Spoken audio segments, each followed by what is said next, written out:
क्या ऐश्वर्या एक अच्छी इंसान है? ये डिबेट स्टार्ट हो चुकी है मन्नत शो के लेटेस्ट एपिसोड की वजह से, क्योंकि किसी को भी समझ में नहीं आ रहा है कि एक्चुअल में चल क्या रहा है। ये एआरएस और अनिरुद्ध के बीच में आखिर इन दोनों में गलती किसकी है?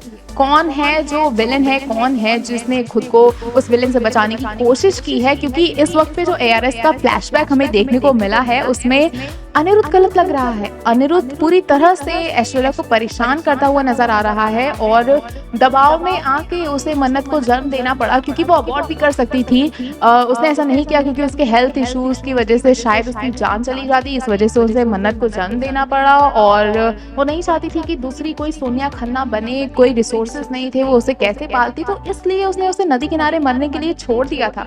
क्या शो के मेकर्स किस तरह का जस्टिफिकेशन देना चाहते हैं ऐश्वर्या राय सिंह के कैरेक्टर को एक शेडी कैरेक्टर से, एक डार्क कैरेक्टर से एक पॉजिटिव कैरेक्टर में बदलने के लिए? क्या अब ये स्टोरी उस तरफ आगे बढ़ रही है जहां पर माँ बेटी अब एक साथ आकर मिलकर अनिरुद्ध से बदला लेंगे उसके किए कुकर्मों का? सवाल काफी सारे हैं। ऑडियंस इस वक्त काफी ज्यादा इंटरेस्ट ले रही है इस चीज में कि आखिर ऐश्वर्या और अनिरुद्ध में से गलती किसकी है और कौन है जो कि इनोसेंट है।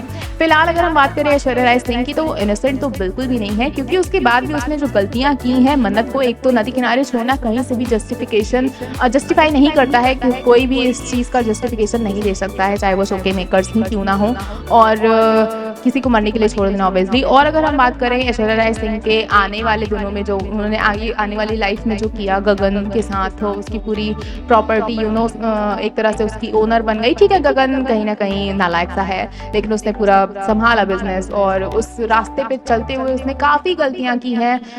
जो मेड थी उसको उसने मरवा दिया, अपनी बहन की जान लेने की कोशिश की, अपनी बेटी जब उसे पता चला कि ये मन्नत है, रियल मन्नत है, उसकी जान लेने की कोशिश की। तो ऐसे में उसके ऐश्वर्या जो है दूध की धुली तो नहीं है, लेकिन पास्ट में क्या हुआ था, अनिरुद्ध ने किस तरह से उसे मजबूर किया इन सारी चीज़ों को करने के लिए कि वो एकदम से ऐसी इंसान बन गई। क्योंकि जिसकी बहन यानी कि श्रुति खन्ना जो इतनी अच्छी, इतनी साफ दिल है, उसकी बहन ऐसी अगर निकल रही है तो कहीं ना कहीं कुछ तो पास्ट ट्रॉमा उसको दिया गया था, ये दिखाने की कोशिश की जा रही है। फिलहाल जो ऑडियंस है वो काफ़ी ज़्यादा एक्साइटेड है, क्योंकि अगर माँ का कैरेक्टर जो है वो पॉजिटिव किया जाता है और मन्नत अपनी माँ से हाथ मिला लेती है और अनिरुद्ध की बैंड बजाती है, तो इस वक्त पर ऑडियंस इस चीज़ के लिए काफ़ी ज़्यादा एक्साइटेड नजर आ रही है। कमेंट्स पूरा भरा हुआ है कि हम बहुत एक्साइटेड हैं, कौन क्या है, फ्लैशबैक ने कंफ्यूज कर रखा है and we are looking forward into it.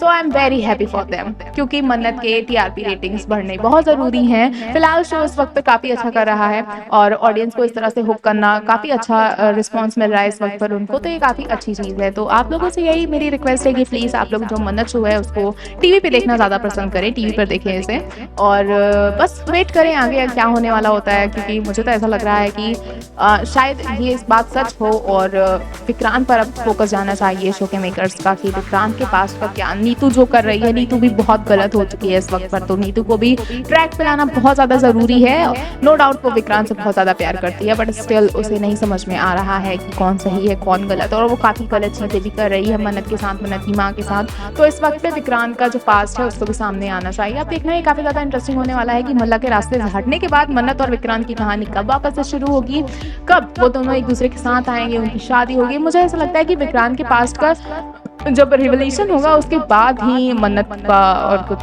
Scene शादी वादी का देखने को मिल सकता है। तो क्या होने वाला है आगे के एपिसोड्स में, ऐसे यही सब जानने के लिए दिख रहा है हमारा चैनल। चैनल सब्सक्राइब करना ना भूले, देखते रहे फिल्मी लाइफ।